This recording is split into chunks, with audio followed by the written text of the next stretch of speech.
السلام علیکم، آداب۔ تو دوستوں، آج میں آپ لوگوں کو جو قصہ بتلانے جا رہا ہوں وہ حضرت حسن بصری رحمۃ اللہ علیہ کے زمانے کا ہے۔ حسن بصری رحمۃ اللہ علیہ کے زمانے میں ایک شخص تھا جو بڑا مالدار تھا۔ اس کا ایک نوجوان بیٹا تھا۔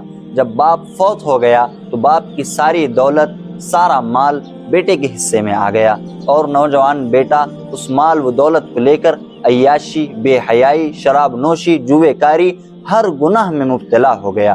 اس کی والدہ بڑی نیک خاتون تھی، اپنے بچے کو ہمیشہ سمجھایا کرتی کہ بیٹے تم حسن بصری کے پاس چلو، تم ان کی باتوں کو سنو، تم اللہ سے رجوع کر لو، تم توبہ کر لو۔ لیکن بیٹا ہمیشہ اپنی والدہ کو انکار کیا کرتا اور حسن بصری رحمۃ اللہ علیہ کے پاس جانے سے منع کیا کرتا تھا۔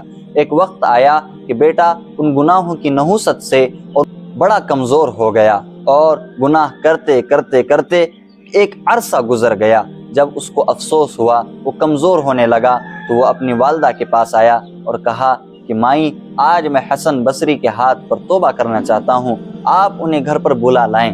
اس کی والدہ نے کہا کہ میں ابھی جاتی ہوں اور حسن بصری رحمۃ اللہ علیہ سے درخواست کرتی ہوں کہ وہ میرے بچے کو توبہ کروا دیں۔ جب اس کی ماں حسن بصری رحمۃ اللہ علیہ کے در پر پہنچی، فرمایا کہ اے اللہ کے ولی، میرے بیٹے کو آپ توبہ کروا دیجئے، وہ آج اللہ سے رجوع ہونا چاہتا ہے۔ حضرت حسن بصری رحمۃ اللہ علیہ آرام فرما رہے تھے۔ آپ نے کہا کہ یہ میرے قیل اللہ کا وقت ہے، میں ابھی نہیں پہنچ سکتا۔ جب اس کی والدہ مایوس ہوئی، گھر پر لوٹیں، بیٹے سے کہا کہ بیٹے تو بڑا بد نصیب ہے، ایک وقت تک میں تجھے حسن بصری کے پاس لے جانا چاہتی تھی اور تو نہیں آیا، اور آج تو حسن بصری کے پاس جانا چاہتا ہے، لیکن آج حسن بصری تیرے پاس نہیں آئے۔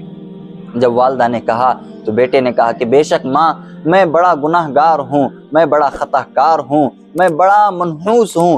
ماں، میرے مرنے کے بعد تو میری نعش کو اپنی اوڑھنی کے اندر لپیٹ دینا اور مجھے سارے محلے سے گھسیٹنا، تاکہ لوگوں کو عبرت ہو جائے کہ ایک گناہ گار کا کیا انجام ہوتا ہے۔ اور ماں، مجھے یہی گھر کے آنگن میں دفن کر دینا، قبرستان نہ لے جانا، تاکہ میری وجہ سے اور قبر والوں کو تکلیف نہ ہو۔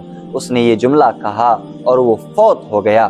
ماں نے لوگوں سے کہا کہ آپ لوگ آئیں اور میرے بچے کو کفن دیں، غسل دیں اور اس کو دفن کر دیں۔ اس کی ماں ایک حجرے میں بیٹھی رو رہی تھی۔ باہر سے آواز آئی کہ دروازہ کھولو۔ تو اس کی ماں نے پوچھا کہ کون ہو؟ تو کہا کہ مائی، میں حسن بصری ہوں اور میں تیرے بچے کے لیے یہاں پر آیا ہوں۔ جس سے اس کی ماں نے یہ الفاظ سنے تو ماں نے کہا کہ آپ نے تو منع کر دیا تھا، اور آپ کیسے میرے در پر آ گئے؟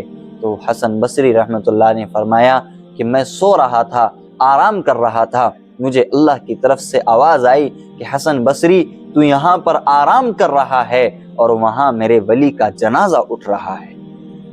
جیسے ہی میں نے سنا، میں فوراً بھاگتے ہوئے آیا۔ اب تیرے بچے کا کفن دفن بھی میں کروں گا اور تیرے بچے کی نماز جنازہ بھی میں پڑھاؤں گا۔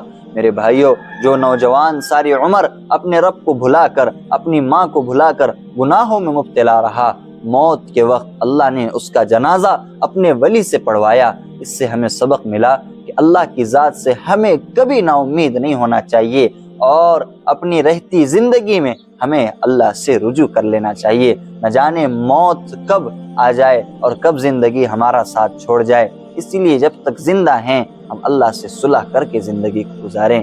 انشاءاللہ آپ لوگوں سے پھر ملاقات ہوگی نئی ویڈیو میں کسی نئے واقعے کے ساتھ۔ السلام علیکم ورحمۃ اللہ وبرکاتہ۔